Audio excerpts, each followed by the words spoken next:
How to fix My AI with the message "Something went wrong" error on Snapchat. Let's jump right into the steps. First, you want to go ahead and open the Snapchat app on your phone. Tap on your profile that is on the top left corner. Now tap on the settings that is on the top right corner. Now from here you need to scroll down to the very bottom, and in the section of privacy control tap on clear data. Scroll down and tap on clear My AI data and then tap on confirm. This might help to solve the problem. Next thing that you can do is you want to go to settings on your phone, then tap on general.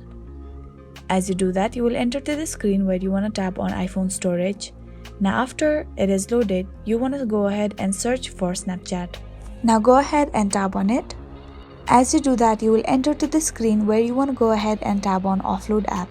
Tap on offload app again, and then you want to go ahead and proceed to reinstall it. Now what you need to do next is you can also delete the app and reinstall it from App Store. So that is how you can fix My AI Something Went Wrong error on Snapchat. I really hope this video helped you out. Thank you so much for watching till the very end.